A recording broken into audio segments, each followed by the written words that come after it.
Got my master's in television and film production, and that was the plan. I graduated and could not get a job. What? 2020, January, it was like 0. February, it was like 100. March, when the pandemic really hit, it might have been like 0, 0 for like, because the first 2 months was like scary. By the time June, July, August hit, it was like $450, $750, $1,050. The next month, it was like $3,000, $2,500. Like, it was jumping. I said, oh, I'm on to something. And usually, every time I go back to the why, I realize that the things that are distracting me and that are making me want to quit really are not in line with the why. I was able to get more confident because I was confident in what I was producing. Well, how do you build your clientele? Take better pictures. How do you build your audience?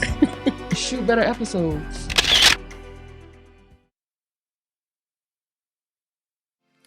Hello, and welcome to the Elevate I.T podcast, where we interview leaders who are going after their inner tugging. And let me tell you how I am excited about who we have in the studio today, from Georgia down to where we are in Coatesville, PA. I would like to say that she came and flew in just for us, but I am well aware that she is on a special project. We have in the studio with us today, Shakirah Abdul Rashid. You didn't think I could pull it off. You didn't. I didn't? Shakirah Abdul Rashid. It was close. I should have stuck with my notes. But she's in the building. Put your hands together. Go in the comment section. We need to go wild because she is in the building. Shakirah, how you doing today? I'm good. That was a great intro. Well, thank you. I mean, I got my notes a little bit from like a little bit of Steve Harvey, a little bit of preacher type of stuff, and just me like having fun and just figuring out how to kind of do that. But point is, we're going to still keep that take that I messed up, okay? Yeah, keep it. Keep it. How you feel? I feel good. I'm nervous, but I'm good. You're nervous, but you're good. I've never been on a podcast. I've never been interviewed before. What? So, yeah. But we have to have some fun. So this is the part where I want to talk about how awesome you are and all those things. And so you just enjoy all that I'm going to say right now before we go into the depth of this interview, because you said something yesterday, and I'll get to that. You messed me up, but we're going to talk about that, okay? But back to you all right? This is a perfect time for you to go ahead and like, share, comment, subscribe to our YouTube channel. We're about to go deep, wide, have some fun, but ultimately we want you to be encouraged to go after your it and your inner tugging. And I believe this is a conversation that will help us to do so. So Miss Shakirah is amazing. I have the blessing to have known her all her life. And so throughout that, there has been amazing development. And I want to say, like, publicly, not only I, Lanisha, we are super proud of you. Shakirah is a true creative. And I'm talking about pertaining to photographer, videographer, storyteller, producer, all those areas. She is the CEO, the owner of Dream Lens Photography and Dream Lens Studio. Yeah. You got your own studio, girl? I do. I still walk in and be like, dang, this is my studio. Your own studio. I want y'all to come and see it. I would love to go and see it. Wouldn't that be dope to have done an Elevate in Your Element actually at your studio? I know. And then you can come in, like, when you're in town, film some podcast episodes there. Let's go. Matter of fact, if you're in the area. Right. If you're in Atlanta. Come to Dreamland Studio. And we can go ahead and do a live recording. We can get you there. That would be dope. Let's put that out. If y'all want that to happen, somebody put that in the comment section if you were watching, and go ahead and listen, because I would love to go ahead and do that. I see that for y'all. Like y'all traveling around. You know what I mean? She gonna flow. This is what we doing? No, go ahead. No, you go ahead. I need to get my lap scarf now. I love it. So you're doing pretty good for yourself, huh? I'm trying to, yeah. Have you ever done a photo shoot for anybody famous? I'm trying to think. So that's the thing. Like, the word famous is always like, to me. Okay. You know what I mean? Because it's like, what is that? Okay. So I have a hard time gauging, like, are they famous? I mean, I've done stuff for people who are like TV personalities on reality shows. Yeah. Yeah. But it's like, I ain't shot like Oprah or nobody. Like, not yet. But Oprah, if you seeing this, I will hold her bag. Oprah. Why she? I have my list of people that it's like, these are people that I know that eventually I will photograph. Wow. One of them is like Jasmine Sullivan. Wow. Like, I know one day I will photograph her. I don't know how it's going to happen. But it's going to happen. But yeah, so I would say like I've shot influential people, people who have influence, and reach. And yeah. What's like big celebrity? I don't think I've gotten to that point yet. I don't think so. Yet. Okay. I mean, I've seen some, you'll get her social media tags, but I've seen some people who I was like, no, what? For real? Yeah. So that's dope. Like TV people. But I was shooting at Change Church, which shout out to Change Church. That's Pastor Darius Daniels' church and Pastor Shamika Daniels. Love them. I've been working with them a lot lately. And I was shooting a men's conference and a Sunday service that they had a few weeks ago. And Erica Campbell was there. Wow. So I was shooting Erica Campbell, like taking pictures of her. I'm like, come on, Shakirah. Wow. So yeah, I was excited about that. I feel like, for me, I feel like she was like the biggest person like I've taken a picture of. Wow. At that point. No, that's dope. And Dr. Darius Daniels, God bless him, because I've been quoting him a lot in my sermons. So I give you credit though. First time, Doc. After that, it's no, I'm joking. Right. Kinda. No, seriously. So what about the most exotic place you've filmed or? Well, I just came back last month from shooting a retreat in Costa Rica.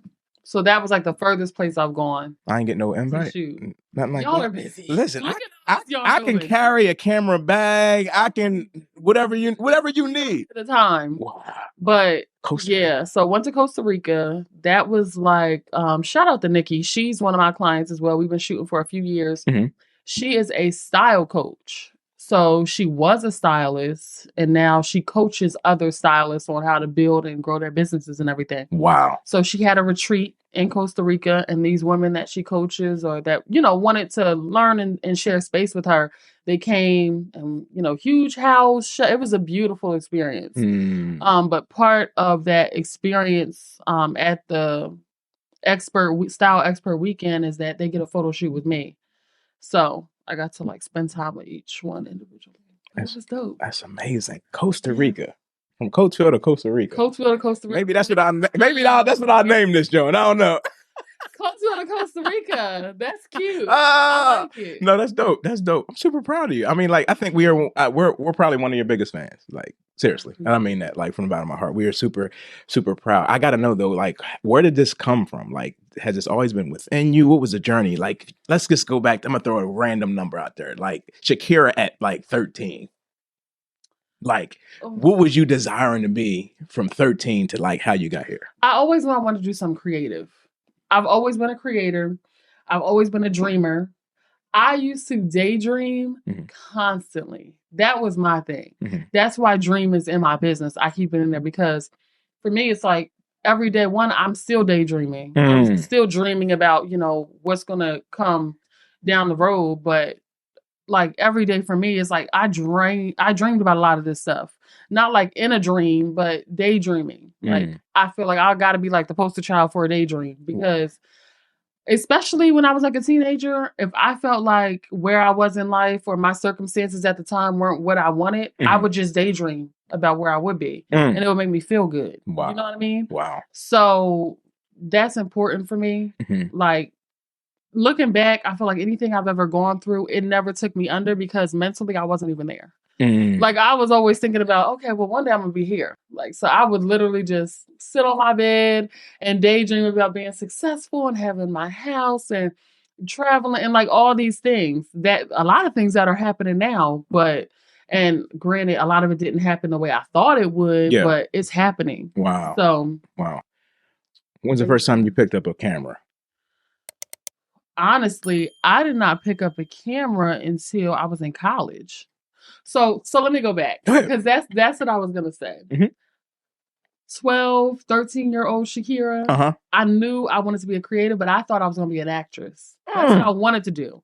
I wanted to act. I could play other people. I can see that. And I still might do that. I can see that. Like, I still might do that. But I realized that, like, the money is behind the camera. So I let that go. Like the girls are not making coin in front of that camera. And you really have to start from the bottom. Like and be like an extra. It's like real, that wasn't the life for me. I'm like, then I started like writing out little scripts and stuff like that, or writing out little poems or stories. I'm like, okay, I can actually write and do some different stuff. When I was in middle school, I had an English teacher tell me that she said, "You're a really good writer. Like, never let nobody tell you that you can't write because your storytelling and stuff is really, really good." So I'm like, okay, that stuck with me. I'm big on words of affirmation. A lot of stuff that I leaned into wasn't even necessarily because I thought I could, but somebody told me that I could. You know what I mean? Somebody said it to me. So they would affirm me with different things and I would hold on to it. You know? Now, I don't even know if that was all the best thing, but I think that I wanted validation so bad that whenever somebody would give me a little nugget, "Oh, you're good at that," or I would completely like engulf myself in what they said that I'm good at. Yeah. So she said I was a good writer. I held on to that. Then I went to college. I ended up going to Delaware State University. Shout out to the Hornets. Majoring in mass comm. I said, okay, well, I'm going to be like a theater major. Well, come to find out, most of these schools, no. Unless you're going to an art school, you can't major in theater. Wow. And it's not, and theater is theater. Theater is not like acting. You know what I mean? Like, if you want to be an actor, yeah, you can go to NYU and concentrate in specifically what it is you're wanting to do. It's not like that at most colleges, especially at HBCU. So the closest thing they had was mass comm, and I could do theater as a minor. So that's what I did. I majored in mass comm. I minored in theater. Still thinking, okay, I'm going to just get this degree and then I'm going to go be an actress. Like, that's what I'm going to do. I wanted to like go to New York or something to be an actress. While I was at Dell State, I had a professor.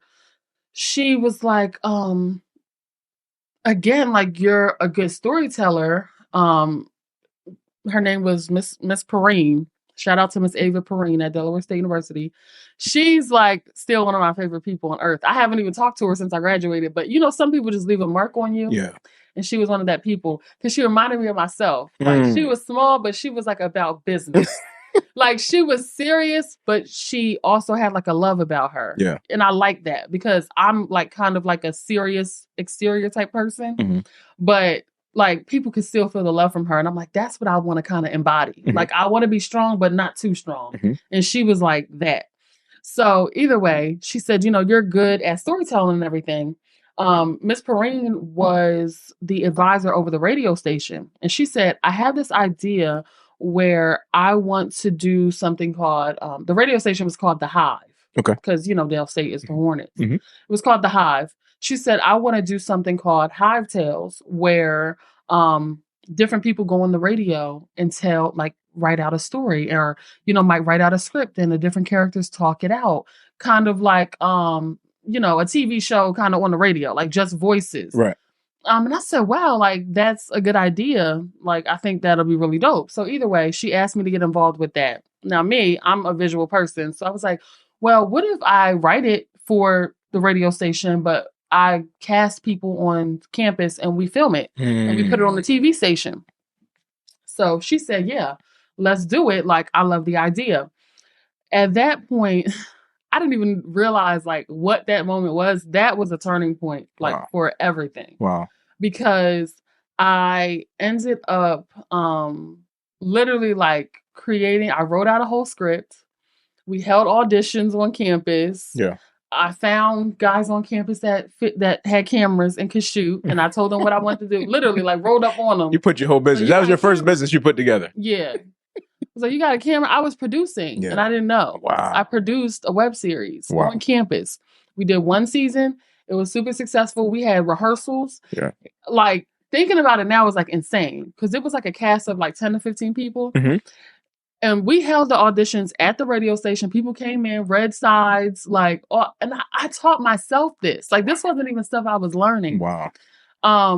And some of the people that were casted are literally some of my closest friends to this day. One of them is a guy named Malik. He played the main character. Shout out Malik. No, but Malik is still like one of my best friends. Wow. The guy that shot it, his name is John Paul, JP. He's still one of my closest friends. So it was like all divine. It was supposed to happen like that. But we did the first season. The campus was talking about it. Like, everybody was like, have you seen this? Have you seen this? Da, da, da, da. Then we ended up doing a second season. A whole bunch of people came to audition this time. Wow. So it really made like a mark. We shot the second season in Coatesville too. So it was like some shot at Dell State, some was shot in Coatesville. Yeah. And at that point, I realized that I didn't want to act. I wanted to be behind the camera. I wanted to direct and, write and produce and do all those types of things. So when I left from Dell State, I moved to Atlanta right after graduation, and I started a master's program at Savannah College of Art and Design at their Midtown campus. So if you don't know about SCAD, that's one of like the top film schools in the nation. Wow. They have a campus here, a campus in France, a campus in Hong Kong. It's just a great school. It's an art school. They're known for their fashion department and a whole bunch of other things. So that's something that I wish like more people in Coatesville knew about, because that would be a great outlet for them. It's expensive, but it's worth it, and you build a lot of connections. But either way, got my master's in television and film production, and that was the plan. The whole thing was that I was going to work in the industry. I was going to produce documentaries and create films and write scripts and all that type of stuff. It didn't happen.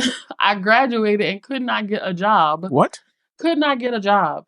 I had a master's degree. I had an undergraduate. I had graduated valedictorian. I had a 4.0. I worked my behind through undergrad. Went to grad school at one of the top film schools in the country. I did well there, made a lot of connections. I couldn't get a job. Wow.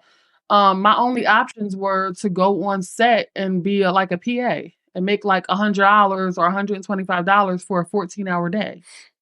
That was my only option at that point if I wanted to get into the industry.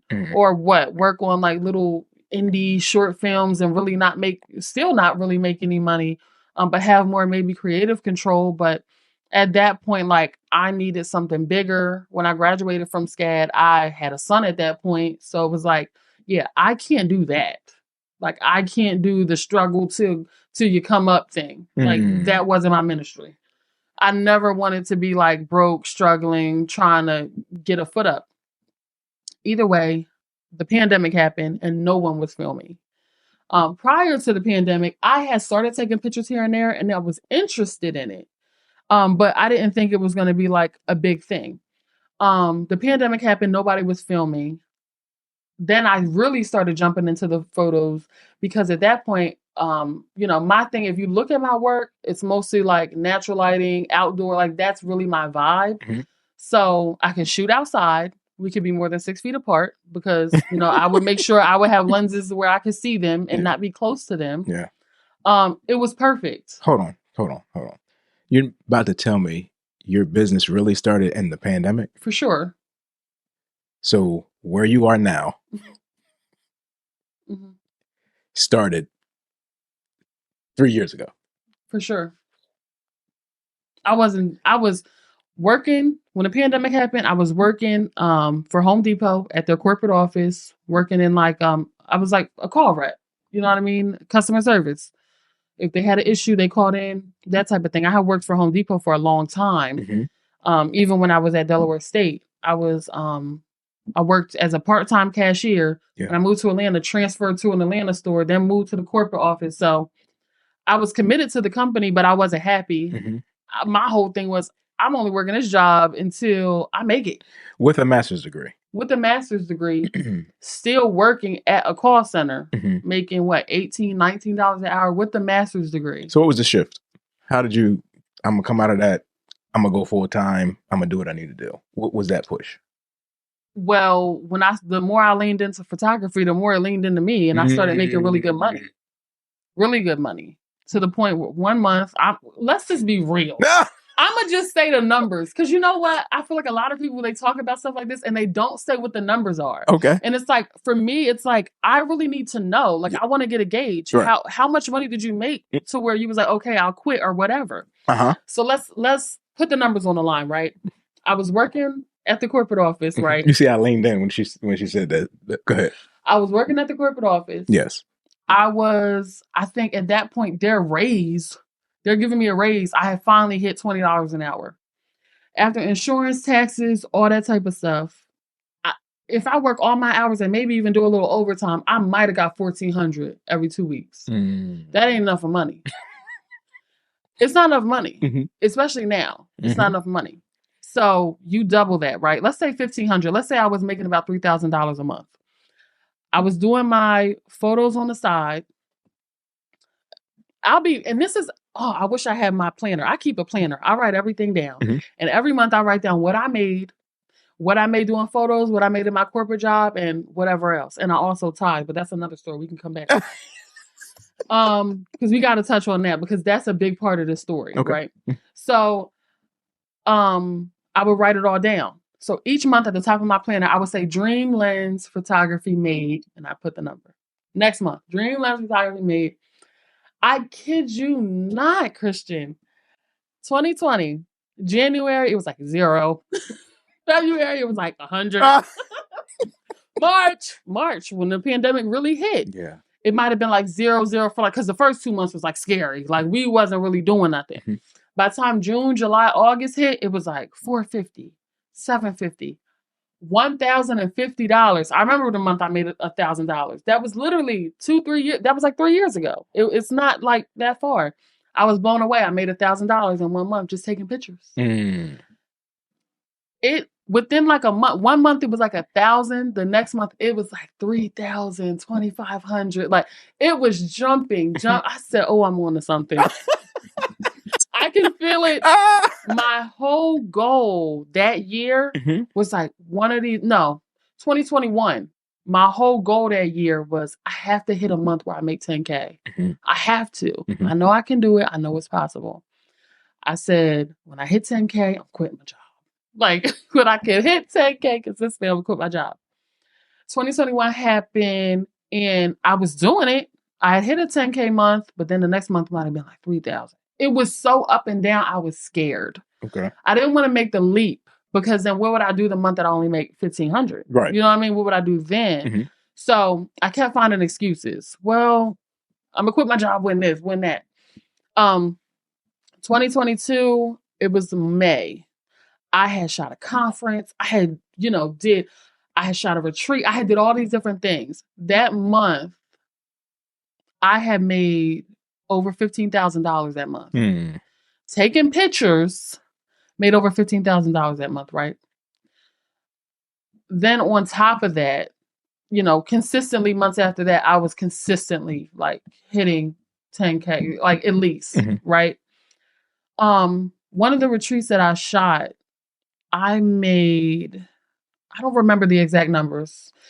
It was probably at least 5,000 or more, but I counted it out and I said, for the amount of money I just made, it would have taken me 2.5 months to make that at Home Depot.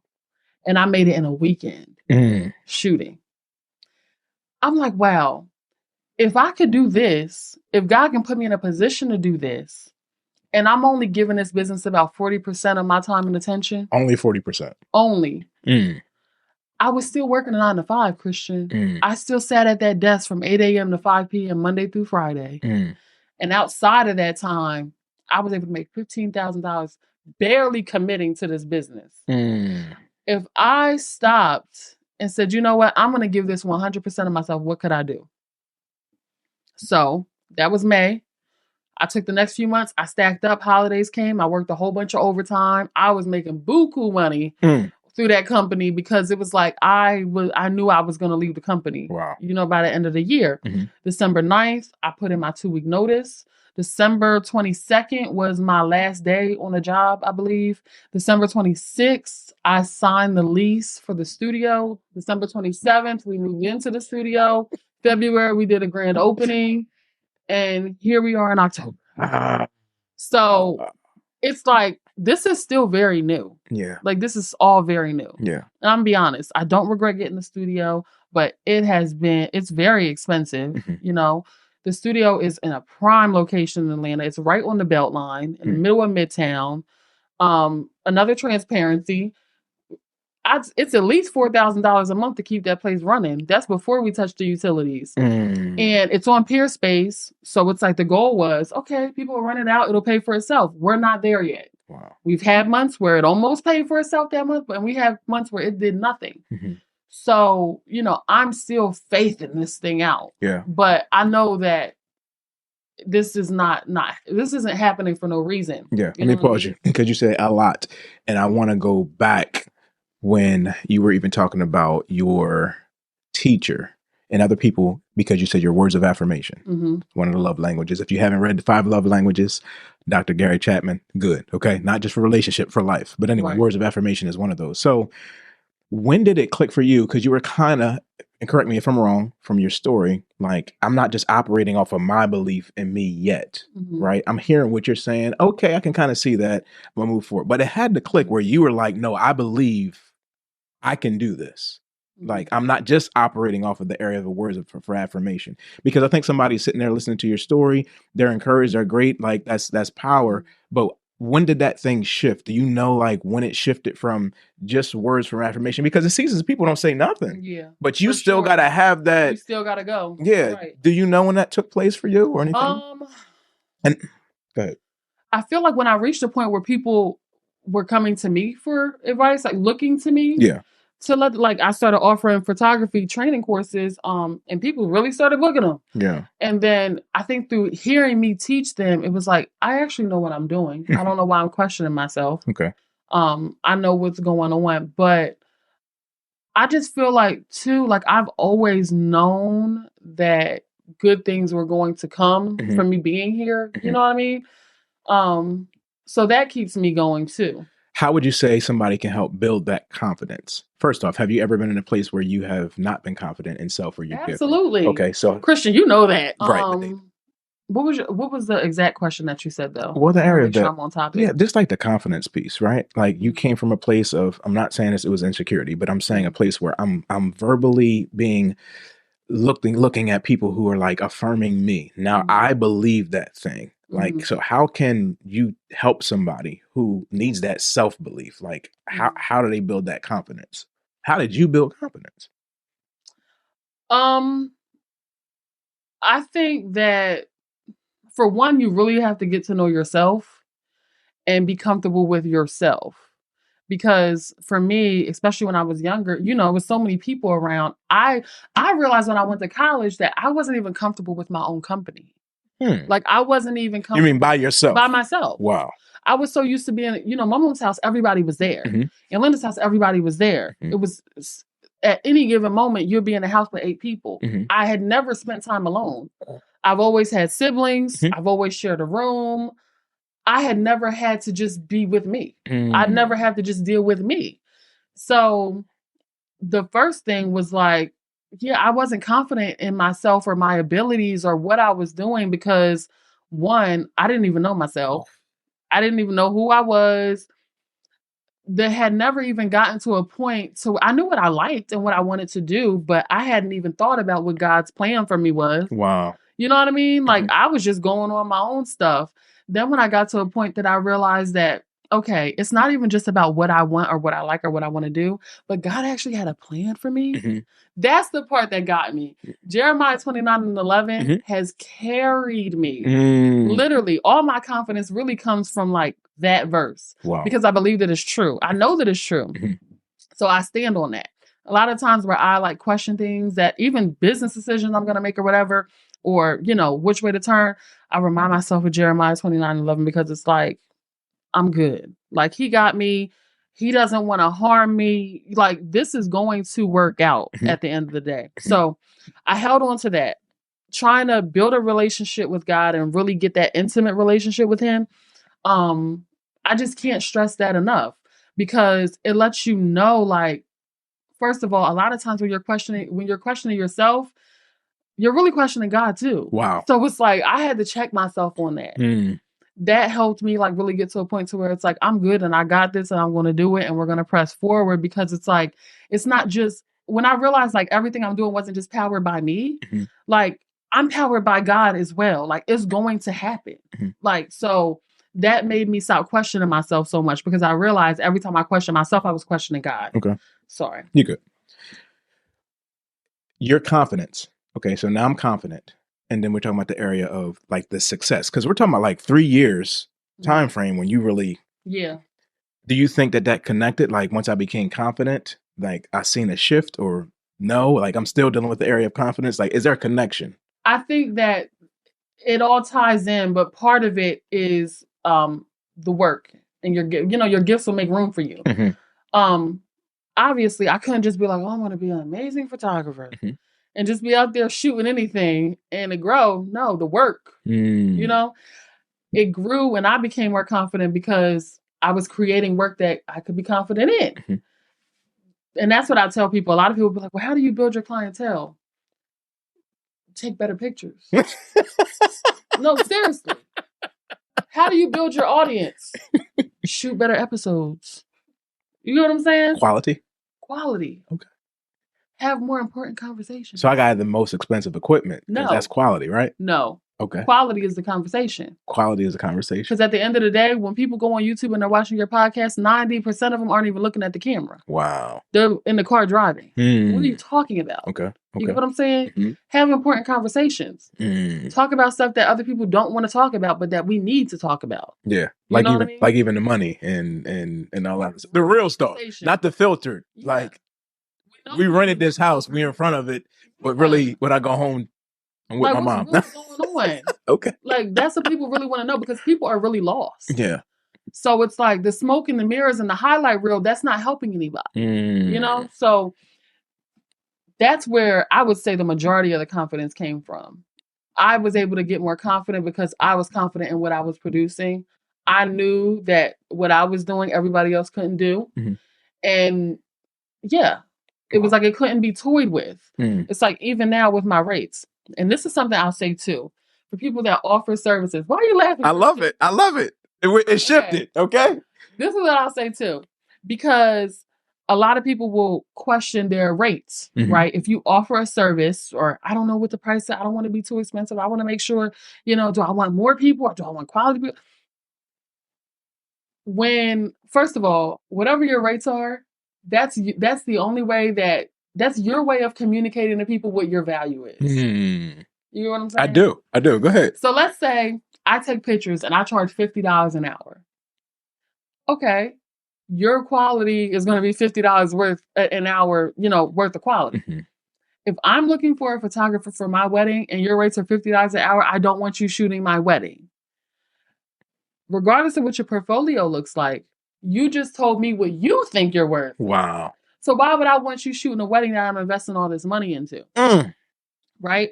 That helps somebody right there. Yeah. So coupled with the quality of the product that you're producing, even let's take this cup, right?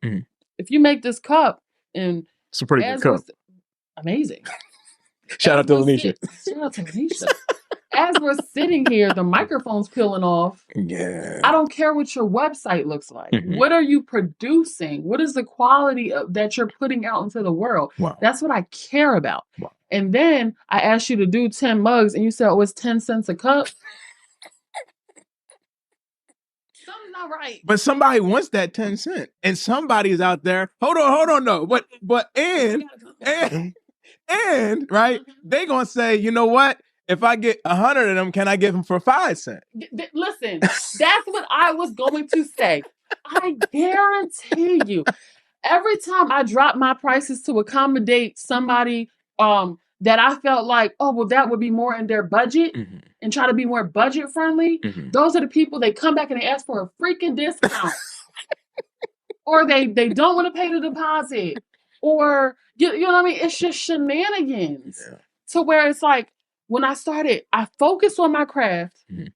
I locked in on the quality of the product. Yes, run your deals and your discounts while you're trying to build your clientele. I did a lot of stuff for free. Yeah. When I was trying to figure it out, oh, you having a baby shower? Let me come take some pictures because I got to learn. Yeah. It's not about, you know, it's not about chasing the money, especially straight out. Like you really have to learn the craft and put the work in. But once you get to a point to where it's like, I'm not only just killing it, I'm investing time, I'm learning, I'm investing my money and getting amazing equipment.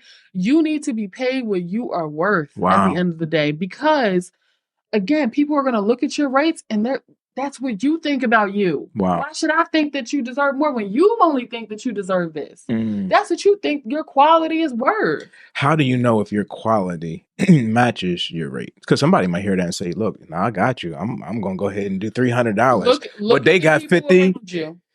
All you have to do is hashtag Atlanta photographer. Look at their work. Okay, he shoots good stuff. What are his rates? Okay, compare and contrast. Wow. Gauge the market that you're in. And then find a happy spot to where, okay, this is what I think. If I spend 2 hours with this person, I'm okay with making this. And then it'll make sense, but it will get to a point to like where it is now. I can make my rates whatever.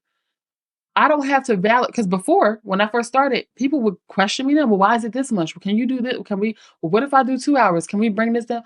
People don't do that now. I don't have those types of conversations. Why? Because my work speaks for itself. And it does. I don't have to, when people come to my page and then they make their way over to the promised land of my booking site, they already know what time it is. They're not asking me about rates. They know why they're here. Yes. Go ahead and put that deposit down. You know why you're here. I know why you're here. And let's make it happen. Because now I've built a name for myself. I've built a portfolio for myself. They know what they're going to get when they work with me. They're not guessing. They know the quality of work they're going to get with me. Wow. And my price and my work validates the price. So once you build that up and people can see your work will speak for itself. You will not have to explain why your rate is what it is. It's just going to go like that. But like I had said to you before, still always my main thing too, because another reason why my business grows so much is because I know how to treat people. A lot of people don't know how to work with people, but they want to service people. And that doesn't really work. And I don't always feel like dealing with people, but I know how to treat people well. Yeah, you have your policies and late fees and all that stuff, but I'm gonna just be real and put it out there. 9 times out of 10, I don't be charging people, extra fee. I'm a very understanding person. Mm-hmm. So let's say somebody books a hour photo shoot with me, and I could tell it's raining. They don't like their makeup, or their makeup's kind of messed up, and they don't like, and they're kind of flustered. Yeah, they might be 30 minutes late, but I'm still gonna stop for 10 minutes and figure out, okay, what's going on? Calm down. I don't have a shoot after you. If we run over, it's okay. Let's blot right here. Get that right. You know what I mean? A lot of people don't know how to do that. Care for your clients. For sure. And realizing that sometimes stuff just happens. So when they get me, they're not just getting a photographer. They dang near have like a personal assistant. They got somebody making sure their outfit's good. They got somebody running ideas back and forth with them. Whole package. There's quality to what you get when you get me, because you're not just getting pictures. You're getting support. It's an experience. A whole bunch of other stuff, for sure. It's an experience. For sure. And I think that that's crucial for those who are listening as well or watching. It's so much nuggets that Shakirah has given us. She's talking about the area of quality care. She's talking about how, you have to believe in the area of self, right? She's also saying testing the market. You can't just go off of yourself and what you think is well. Like, your work will speak for you, right? Scripture talks about your gifts will make room for you, even put you before kings. And that's great. Believing in the area of self and operating from that particular level as well. And even the area of money, not chasing the dollar, right? Because if you chase the dollar, you'll chase it forever. And that leads me to where you mess me up with. So you guys know we do Elevate in Your Element, and we will be shortly getting to that. But we recorded last night. And when we recorded last night and we got finished, I took Lanisha and the boys to the game. And I said, I'm going to get this episode and different things like that together. But it wrecked me. Our conversation wrecked me to the point where I was like, wow, I get it. I had to repent. Because I was processing, I always want quality. One thing I feel like when you think about Lanisha and I and the things that we produce, you're thinking that was done in excellence, the best that they could. For sure. And I was there and I was like, man, I can't get this reach because I don't have this, or I can't do so. And it's like, you didn't even know what was going on. I'm trying even not to get emotional pertaining to that.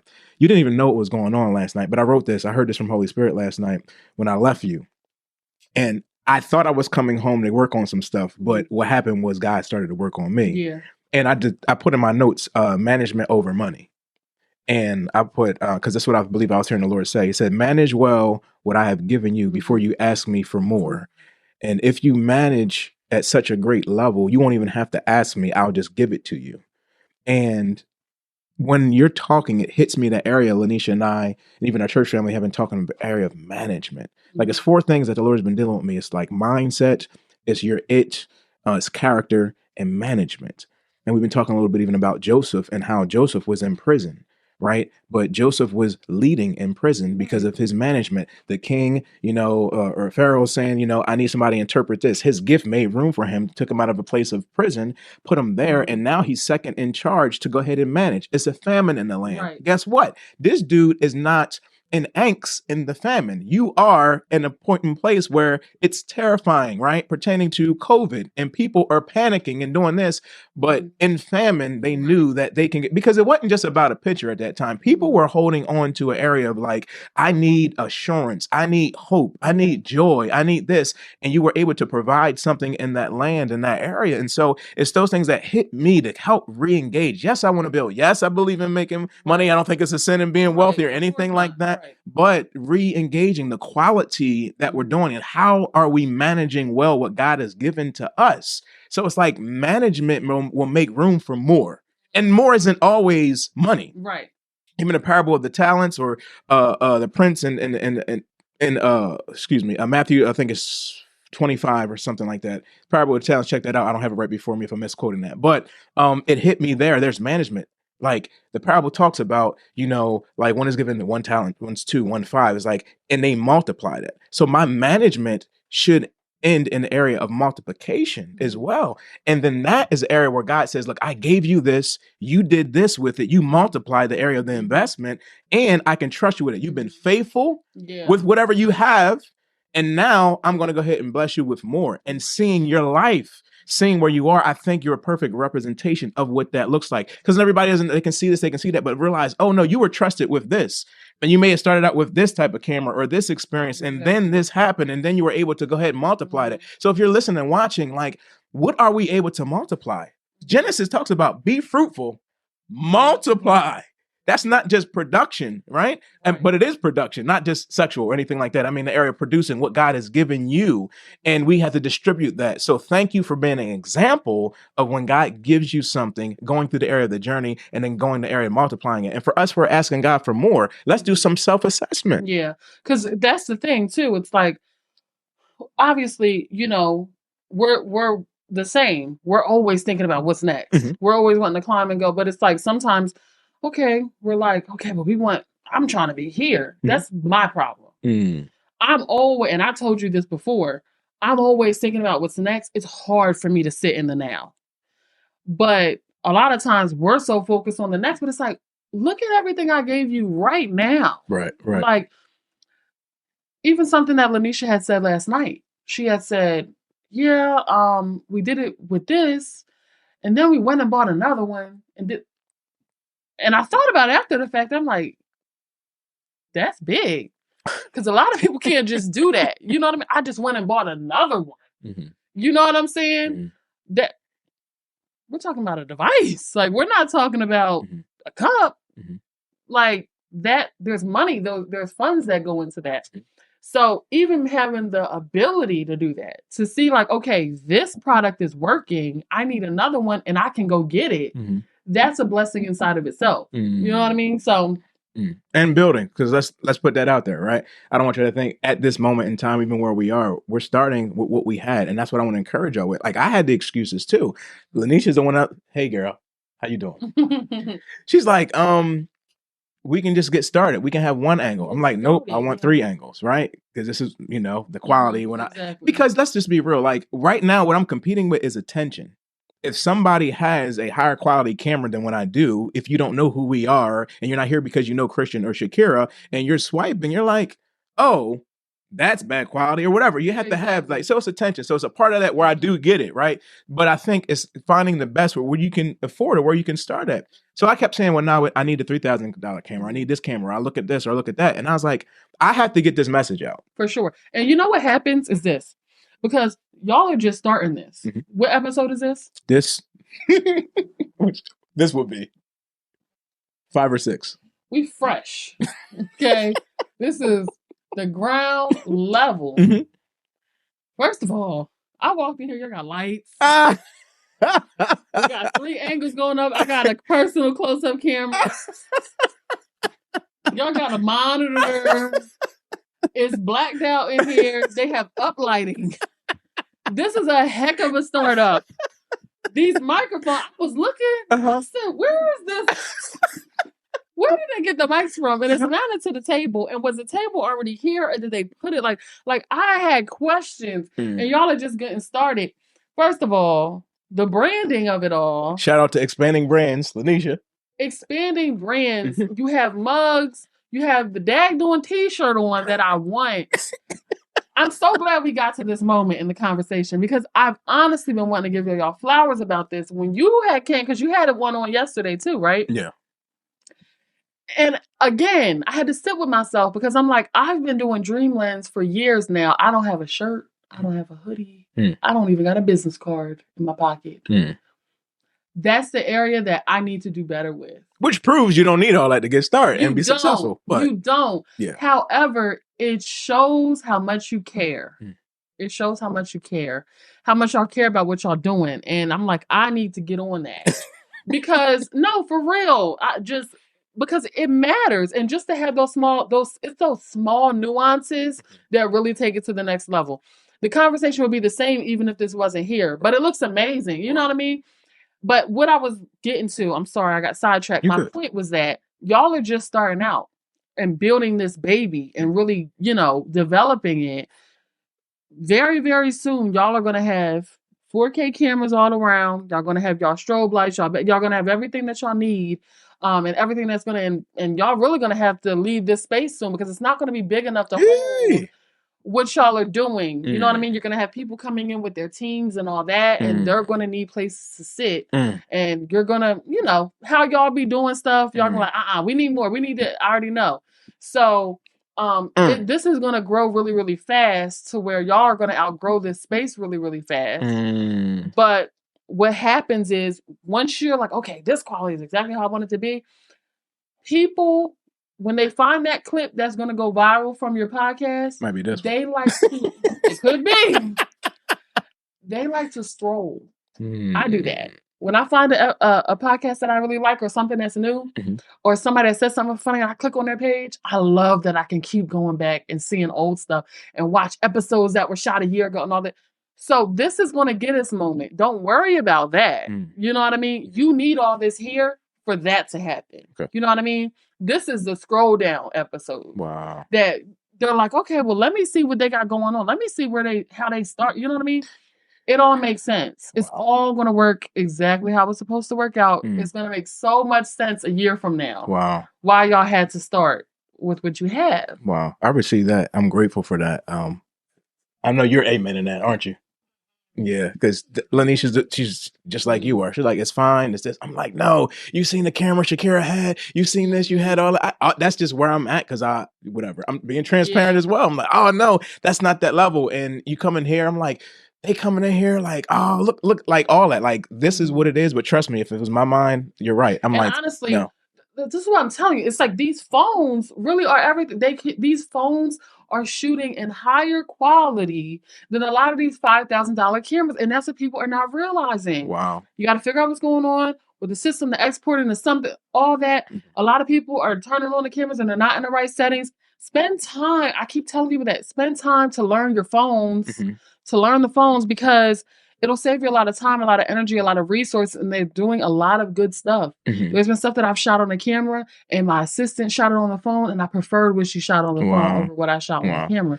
So these phones can do a lot of different things. You just really have to learn them and learn settings and understand processing and exporting and what you're doing to the resolution of something when you're putting it through loops.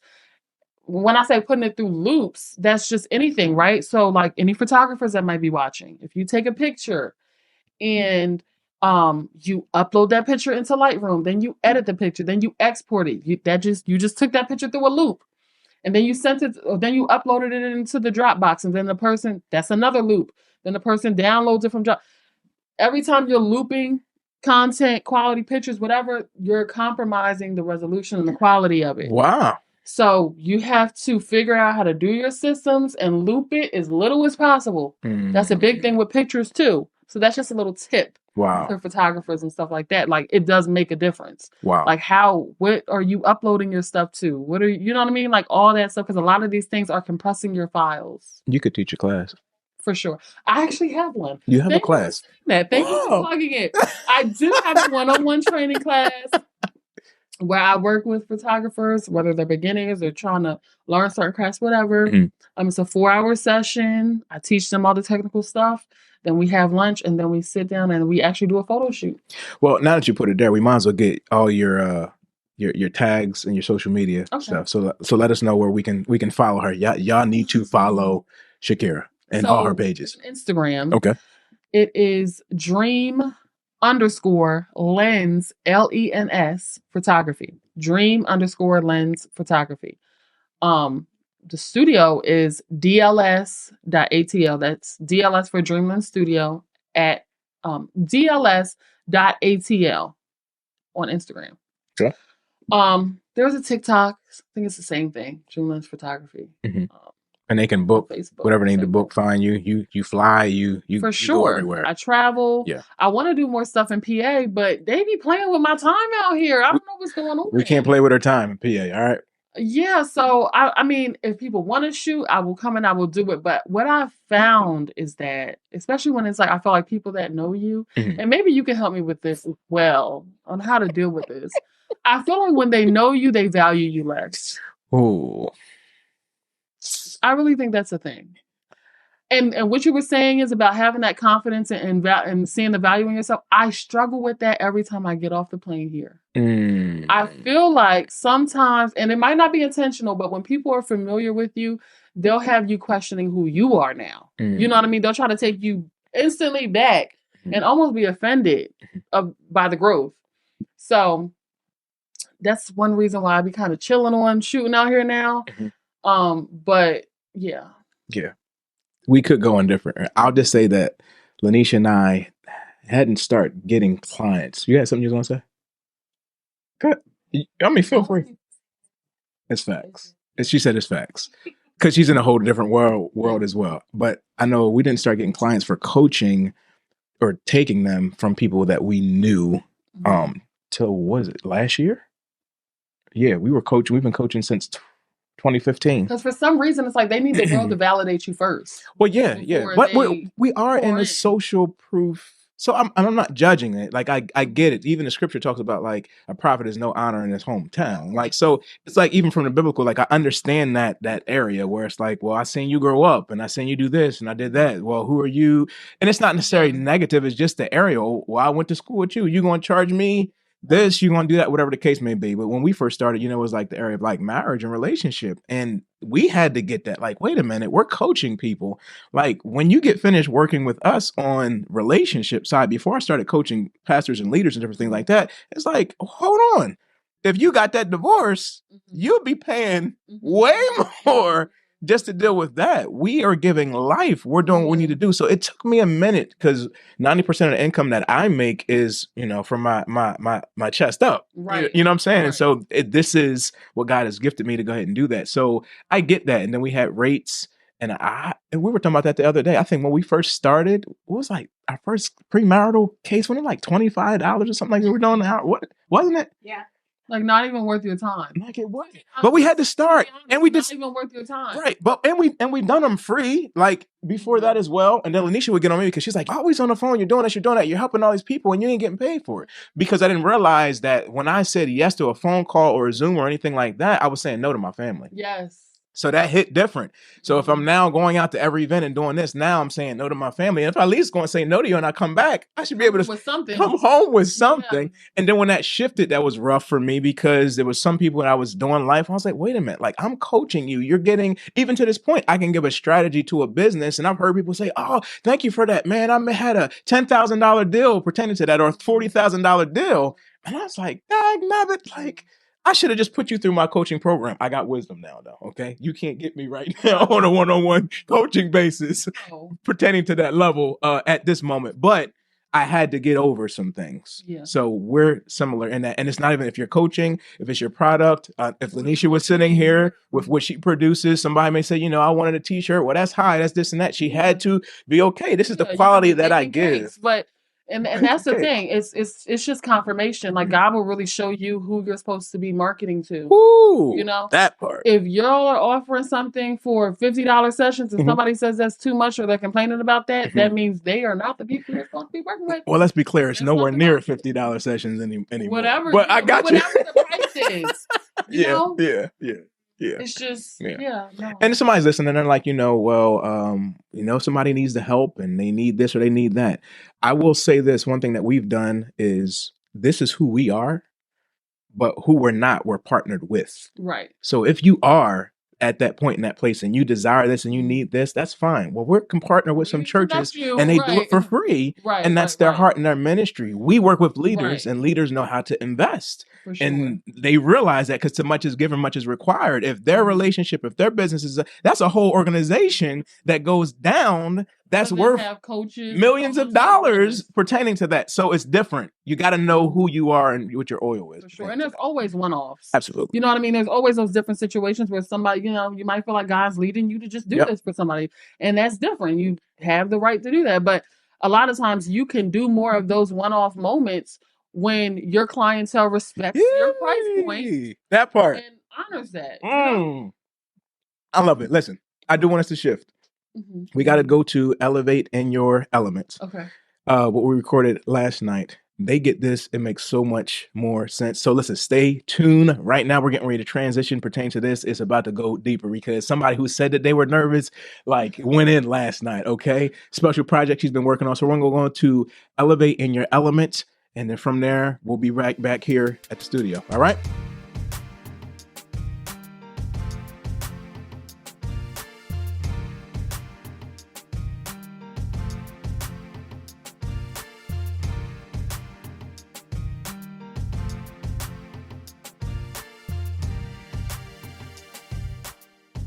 Well, we're here in the segment that we call Elevate in Your Elements. As you already know, we're with the amazing and awesome Shakirah. Here we go. And so we're driving over here.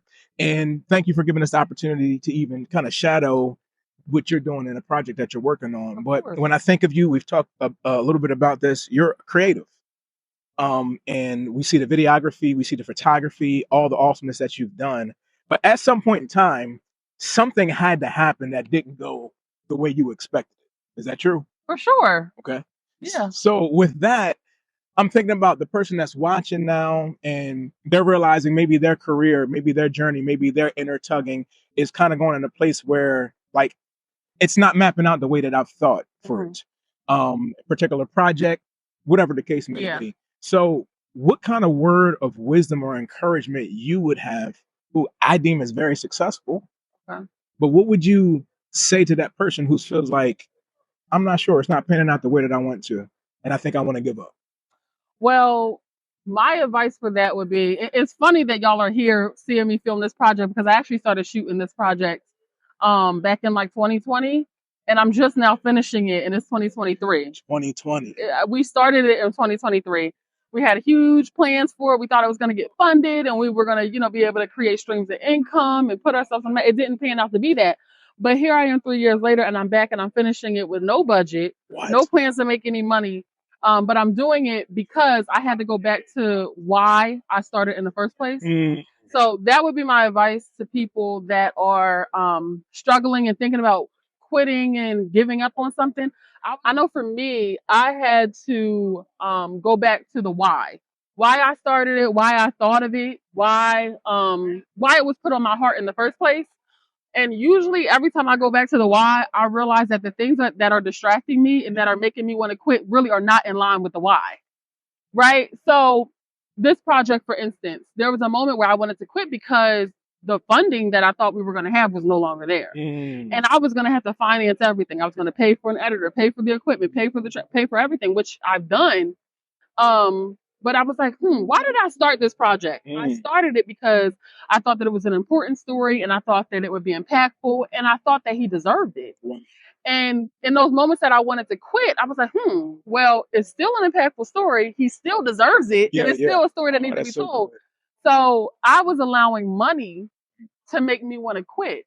So I had to reevaluate that and realize that the reasons why I started, they were still true. Yeah. And I needed to focus on that and not focus on the money. And that takes me to my number one piece of advice that I can ever give anyone in life, not even just a creative, but anyone, period, doing anything. Mm-hmm. If you make money your focus, and the moment you choose to start chasing money, you will be chasing it for the rest of your life. So I don't do anything based on money. If the money's going to come, it's going to come. If I'm walking in my purpose and I'm doing what I feel like God's leading me to do, and I'm doing something that is necessary, I'm never going to be broke. So I had to revamp that and figure that part out. So if you're thinking about quitting something, go back to why you started it in the first place. And 9 times out of 10, you'll talk yourself right back into it. That was so much good in there. Why did we start? Not allowing money to be the driver, okay? Right? It's okay to make money, but it being the driving force as to what we do can skew and kind of cloud the judgment that we have. And you'll never have enough of it. So if it's the focus, you're always going to be chasing something. There'll never be a certain dollar amount that you're like, okay, I'm good. I don't need nothing.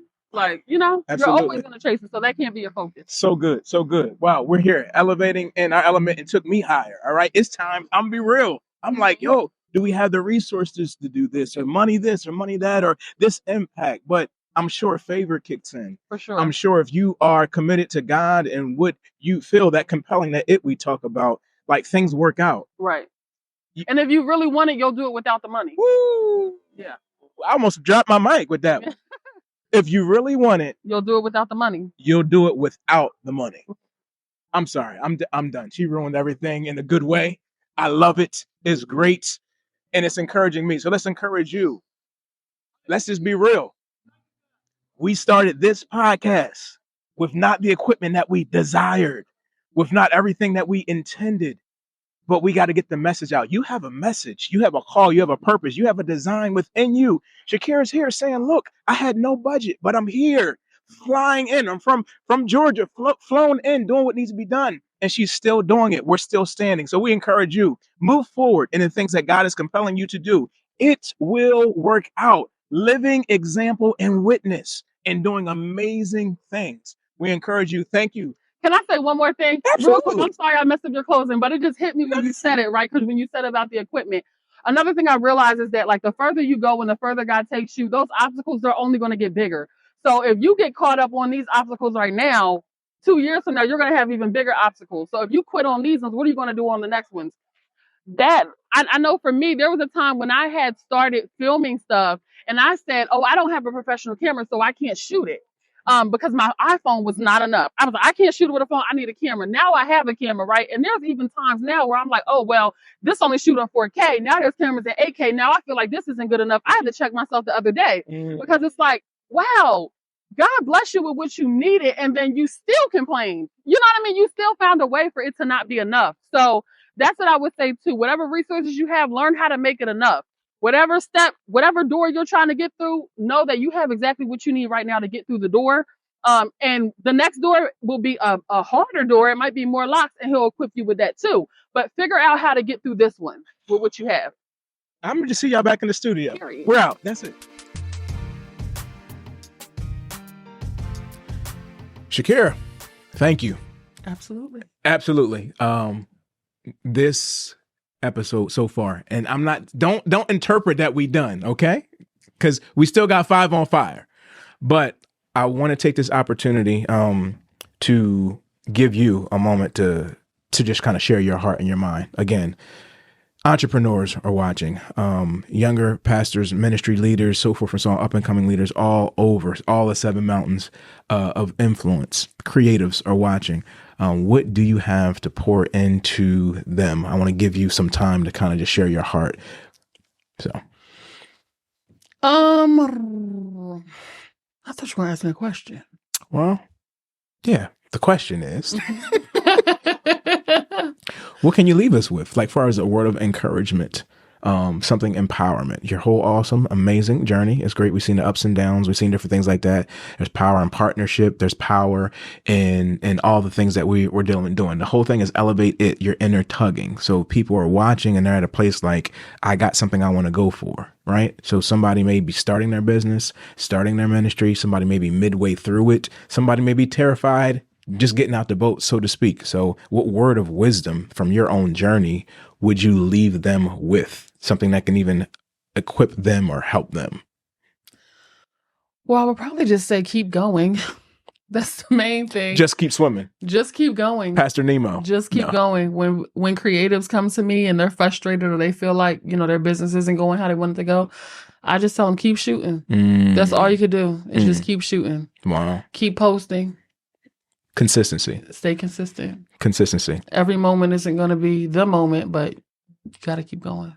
Who has helped you become consistent or stay consistent?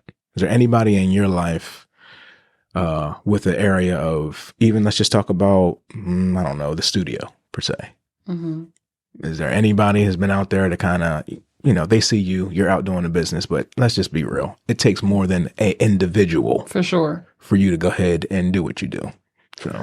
So I would definitely say in my photography and with the studio, there are people that God has placed in my life that, whether they know it or not, they are driving forces. They kind of like keep me knowing that I can't stop something because it's bigger than just me. Like even photography as a whole, right? I wanted to start it, and at the time, I had just had a child and just graduated grad school, and I didn't have money to get a camera. Cameras, people may not know, but they're thousands of dollars. Easily $2,500, $3,000 to get a quality camera. I didn't have one, but I knew I wanted to start shooting and see what I could do with it. My best friend, Lewis, we've been friends since we were in kindergarten, he had a camera and he gave me the camera. He said, I know you don't have it to pay for it right now. He was like, you can just pay me X amount of money, which was like a significant amount less. And he was like, just pay me here and there when you can. I literally would send him like $100 here, $50 here. It took over a year for me to pay him for that camera. He never brought it up. He never asked for the money. He never asked when I was sending him more, like never mentioned it. He just allowed me to send what I could when I can. So he gave me my first camera, and that's what really started me off. Fast forward, even last year, at that point, everything is changing. The camera I had was 24 megapixels. The camera that I wanted that just came out was shooting in 61 megapixels, almost 3 times as much. Now, people that don't know cameras, megapixels is how clear it is. If something's 61 megapixels, I could take a picture of this right here and I can blow it up and make it a billboard, and it's still going to be clear because it's 61 megapixels. So that's the difference in the quality of what the cameras were versus what I had. Well, don't you know, just around that time, Lewis just happened to have that camera. And he did the same thing again. 2 years later, gave me another camera to keep going and keep building my business. And obviously that one I paid him a lot faster because I was making more money at that point, but he did it again. Then I wanted to open up a studio. And Lewis is here in PA. I'm opening a studio in Atlanta. He really has no skin in the game. I mean, sure, when he comes in town, he'll have a place to lay his head. That's his own private area. But he said, I'll go in half with you on the studio. Whatever it costs to get the studio and the rent, he's been splitting it with me. We put like $15,000 into furniture and this and that, and he paid half of it. Like literally nothing to gain, but to support me. And even now, months that we don't make enough to cover the rent, he is still sending half to cover. So it's like people like that. It's like, wow, like this is bigger than just you. He has not just told me with his words, but he showed me with his actions that he believes in me multiple times. So it's like in times that I want to give up, where I feel like things aren't mapping out, it's like, I don't just have to prove it to myself. Like, I want him to know that he's sowing in the good soil. Like, this isn't going to be in vain. Like, good things will come, not just to me, but to him, because he believed in me. And that is probably what the last thing I will leave people with, because that's really near and dear to me. People that really believe in you, and they don't just say it, but they show you that they believe in you and that they see something in you. Like, clearly for him to stand behind me how he does, he sees something in me that it's like, okay, this is good soil, right? And that has always carried me. Ever since childhood, there's been people that God has sent that have seen something in me when I didn't see it in myself. Mama Miles, I could probably honestly say she is probably the first person that I ever felt saw me. Mm-hmm. Like when I was a kid, I felt it was weird because it was like, it was so many people around, like I said before, but I always felt invisible. Like everybody else was seen, but I was there, but I didn't feel like anybody knew me. I feel like the world just kept going around me and I was just standing in one place. And she was that one person that saw me and was like, would just randomly say stuff to me. Like, she'd just be like, oh, God, he's going to do something with you. And I'd be like, really? You think he's going to? Like, for real, me? She would just constantly just say things like, and I'll be transparent. She has validated stuff in me that I struggled with for so long because I don't feel like my parents validated me in that way. And that's no diss to my parents, right? Shout out to my mom. You know, we have an amazing relationship now, and that's really like my friend now. You know, like we're in a good place, you know, now that I'm older and everything. But there were a lot of things that I was troubled with to where I felt like, you know how people are like, made out of love? I knew I wasn't made out of love. Like, I knew that I could feel that from the time that I was born, and it was just something that was off. I felt like, there was clearly a disruption when I was born, and I could tell that I wasn't planned for. And I think that feeling has always lived inside of me, and it's been like a barrier that I've carried. But people coming into my life and being able to validate me in different ways has shown me, and my mom showed me that regardless of, you know, what earthly plans someone might have had for me, there was a heavenly plan for me. Like God planned for me. Yeah. And that's bigger than like anybody else, you know, having a plan for me. So I credit her to a lot because it's like she really like not just told me about God, but she showed me what like the love of God really looks like. Yeah. And then she extended that to me. And it made me want to love God because it's like, wow, if she loves me like that, like she said, God would love me even more. Yeah. So I got to tap into that to figure out what that was. So I would just say that to people, whether it's you, your friends, colleagues, whatever, like really be conscious of the words that you speak to people because they matter and they stick. And then if you have children, if you see something in them, don't hold it to yourself. Tell them because they really might need to hear it. Like there's times now at my big age that I'm like, unsure about stuff. And I'm just like, but my mom said that God had plans for me and that I was different and that he has set me apart. And you know what I mean? Like I'm replaying it because I feel like if she said it, it has to come to pass.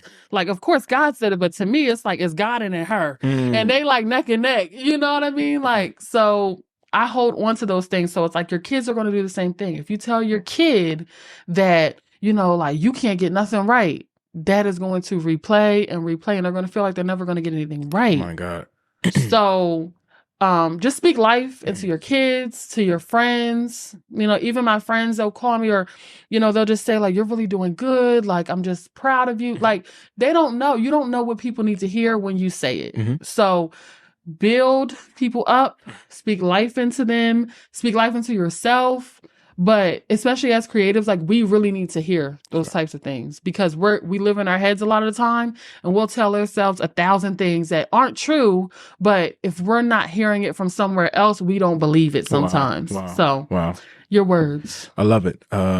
Speak life. Yeah. We're going to go with 5 on fire with Speak Life. You just gave me that. So we're going to go ahead. We're going to rock that out. Okay, thank you again. Don't y'all touch a button. We about to hit 5 on fire, but thank you again. Follow Shakirah. We put those up again and everything in the description. This has been amazing, but let's go with that. Speak life. All right, let's go. I speak life. Put it in the comment section. I speak life. Look, put it in your mouth. Say it with me. I speak life. Listen, life and death is in the power of your mouth. Say my mouth. Yes, my mouth. Listen, being made in the image and the likeness of God the scripture says that his word doesn't fall to the ground. It accomplishes for what he sends for it. Listen, you being made in the image and likeness of God, then what does that mean for your words? Come on, somebody. What does that mean for your words? Have you even thought about that? The power that you have in your own mouth. How are you using your words to bring about life-giving things and situations? Are you speaking life over yourself? What does that self-talk look like? Come on, I've been there where something goes wrong and I'm not speaking the higher level things, the Christ-minded things, those things that align with the oneness of God who is within me. Come on, beloved, being coded with God coding, being made in that image, in that likeness, knowing that my characteristics, knowing that my heart, my mind, my posture, as it aligns with what God is calling for me to go ahead and do, as I breathe, as I operate, as I move in the earth realm, that there's purpose in my being. So why not speak life? I would like to share with you that a couple years ago, I did an experiment. It's called the strawberry experiment. We might have to put that in the comment section for you. And this was a funny experiment, but we took 2 strawberries and we put them about 3 feet, I think, away from each other. And what I did is I spoke life to one strawberry and I spoke words that were not positive or curses, if you would say, on the other strawberry. And don't you know, after about a week's time, that there was mold that was growing on the one that I was speaking down and negative to. And I would say things like, I curse you. And I would say things like, you're nothing. And why don't you shrivel up and die? But then on the positive side, on the life-giving side, I would speak that it's the head, not the tail. And that it's wonderful. And that is great. And I don't remember everything that was said. You can check out the clip yourself, but it was life-giving words. And so we've seen an example with strawberries. Come on, somebody. Then what are we doing for our own life? What are we speaking over our business? What are we speaking over our ministries? What are we speaking over our whole hearts and mindset? What are we speaking? I need for us to go ahead and operate and do what God is calling and compelling for us to do, because now is the time for us to rise up and be what God has called for us to be, beloved. This is your season. This is your time, but it starts with your mouth that's connected to your mindset. So really, where is our mindset? Be ye transformed by the renewing of our mind. So a man thinketh in his heart, so is he. Where's your mindset? Do you believe that you can? Some of you need to put in your mindset and in your mouth, like, not the little engine that could, not the I think I can, but I know I can. If it has to be because of God that is within me, then it will be, and it is so. Some of us have to put that in our hearts and our mindsets, that it is so, that this vision has to come to pass. That this level of wealth that God has called for me to do for kingdom advancement, it has to come to pass. That this is the season and time where my marriage, my business, where everything that God has revealed to me, the vision that's been in my heart and mind, that this is the time for it to come to pass. So you got to speak life. Maybe you don't have the equipment. Like we heard from Shakirah, that's no excuse. We still speak life and we still do the best that we can go ahead and do and move forward pertaining to that. Maybe that the ministry and the household and all the finances, all that stuff isn't where you desire for it to be. Then speak it, believe it, align your acts with the corresponding, align yourself with the corresponding acts of obedience of what God is calling for you to go ahead and do. And then you align yourself and then you move forward. There's oneness. Look at John 15 when you get the opportunity. He talks about, apart from me, you can do nothing. So why not align my mind and my mouth? Why don't I say the things that God says about me? And I speak that over you, that this is the time, that this is the season, that this is where you will move forward and you will operate in the things that God has called for you to go ahead and operate in, removing the excuses. So you get your list of at least 10 affirmations that you'll speak over your mind, over your body, over your business, over your ministry, over your family, so you can move forward and start to see the things that God has called for you to manifest here in the earth realm. This is 5 on Fire. I speak life.